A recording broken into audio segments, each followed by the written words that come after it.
Well, good morning. It's almost 10:30 where I'm from, Saturday, the 1st of February. And today, we're going to talk about everything that did happen throughout the week, and we'll see what rabbit holes we go down as well. So, with that being said, let's go into the predictions. All right, predictions for the week. So, these are pictures that I took at the beginning of the week of the NASDAQ and QQQ, which is the options that I'm going to be trading, right? So, NASDAQ, we closed at around a little under 2,200, and my target was these relative equal highs at 22,111. QQQ, same thing. We already kind of took out that high, which is odd, and this is like all-time highs. No, not quite, but almost. But the target was 540. Let me actually look. Oh no, they are. Okay, yeah.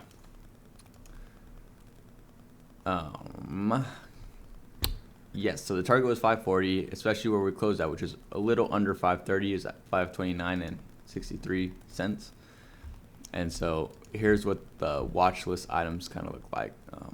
One call for a 540 was $123. Remember, we're taking this period and moving it over to, and that's how much one contract cost.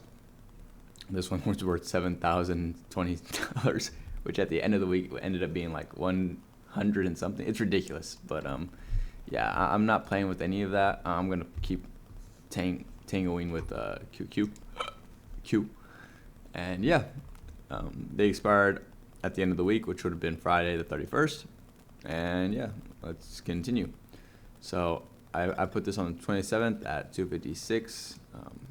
There was lots of blood overnight, leading to a drastic opening around 520. I grabbed those same calls, QQQ, for $13. So it was not 123, but just 13 cents, which equals to $13 for each contract. So I grabbed calls at $13 a piece. I don't see them reaching our target this week, but if we reach a new high of the week, I will sell 2 of my cons and let the other 2 ride. Okay. Now, the 29th, which was Wednesday, I believe, this is what the chart looked like. So we had a drastic opening from, perfect world. We opened back up at 529 and 63 cents right here, but we opened at 511. And so I was grabbing calls right here when we opened, and yeah, just laying it right out for the week. So on Wednesday, this is the 29th, that's when I said if we create a new high of the week, I believe. I actually really like this, an inside range candle with a downward close. If we make a new high of the week, we'll continue in that direction and fast. Okay. New high, and then we continued in that direction pretty fast. However, we did close at 522, which is not my favorite, but it is what it is. The reason I wanted that is because I know I was a little bit biased. I had 540 calls, so I wanted to see it go all the way up to 540. However, one of the big things in options trading is theta, or time expiration date. So the closer your number is to the price at the end of expiration. So I had a 540 call that expired on Friday the 31st. The closer you are to that number, the more it's worth. So the further I'm away from it, the less it's worth. And that's why I wanted to see it just fly in that direction, because I wanted to get closer. However, I now know that I should have just sold my contract for, maybe an extra $40, and I would have made double of what I invested, and would have been cool. However, I just made what is that, 100% return, almost close, not really. I invested $52 to get back 40, I believe. So let me go back here. Please don't look at that. Yeah, so the 28th, I sold one contract for double what I bought it at. Okay. Sold another one for a little bit more than that. So that means what now? I had 4 contracts. I sold 2 for double what they were worth, which means I have a free play now because I've made my money back, my investment back, and I have 2 contracts that I'm letting ride for free. Now, I didn't document what happened after that, I don't think. Maybe. Yeah, I didn't. However, I sold 1 more contract on Thursday, I believe. I can go get this number for you real quick. Hold on. Okay, yes. So that same Wednesday at 12:35 Pacific Standard Time, I sold 1 more contract at 41 cents, which is $41, and took a profit of $28.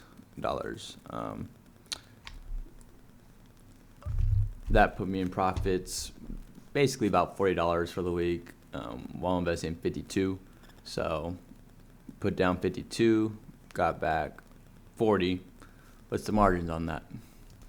Okay, so it looks like I had a 77% return in my $52 investment. So yeah, 0.769, so 0.77, which is pretty good for the week. I'll take it. Remember, once these numbers start scaling, it'll be 520, and then it'll be 400 I receive back. So start small. Let the time do the heavy lifting. And yeah, that's really it. But yeah, I mean, I just want to say that it's really it. We had I think the other thing I want to talk about was this was the last week of January trading. So here we go. Thursday, the 2nd of January. Here's where we open. You create a high, a low, higher high, higher low. And so this week was really just kind of like a beta decay. I still believe our overall direction is higher. We wiped out sell stops right over here. Didn't quite get to this low from November. But yeah, it's been pretty cool, pretty solid. And going forward, I'm going to keep trading in that direction. So yeah, next week I know what I'm looking for, and I'll be back here to tell the story. All right, that's it for me.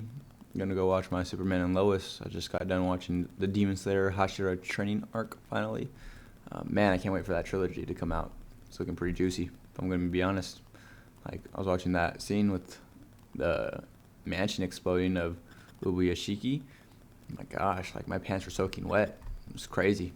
And that's just the series too. Like, they're making a movie. I know they're gonna go crazy. You know, I know that they have the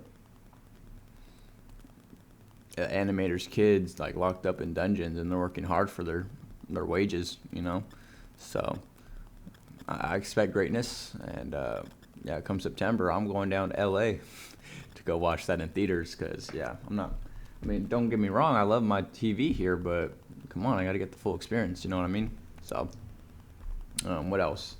I've been learning the piano. It's been cool. It's all a muscle and training it, so it's just time, repetition. That's the greatest skill ever. Repetition is the mother of skill.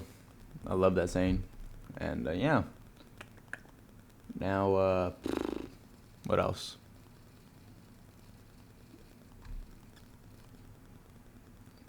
God is great. God is greater than anything alive here. He is greater than any of our struggles. And even through our ups and downs, we need to worship him because he is responsible for every single action of this universe. You know what I'm saying? So, I had a feeling last night, or I guess a revelation, that being able to know who created the universe, who is responsible for everything, literally everything alive, and to have a relationship with that person, how much more blessed can we be? You know what I mean? And so it just takes us tapping into that fourth wall and opening our hearts to let him into our lives. That is the biggest thing. yeah, Jesus is great. And if you are ever questioning your self-worth, your value, and you don't know what to do with the love that keeps getting either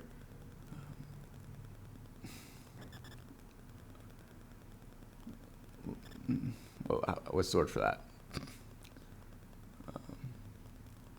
I guess not accepted, rejected. Yeah, if your love keeps getting rejected, and you do everything in your power, you do your best to be a good person, and they choose something else, that hurts your feelings. It does. And don't invalidate them. Just continue to move forward and put that effort, that energy into someone that will reciprocate it and return it with even more. And that is Jesus. That is the true love. The truest, the closest, no, the purest form of love that we will ever experience. Humans are humans. We can up and run whenever we want. Or something can happen, and the next thing you know, you're left questioning whether it was real at all. But Jesus won't do that to you. Jesus yearns for you. He is the one that is always waiting for you to come back to him. And he's not wearing a watch, so you still have time. In my situation, I'm going to let things ride out. I say I trust in him, and that's what faith is. So that's enough for me. I'm going to go enjoy the show. My new couch is delivering today in like an hour or so. So deuces.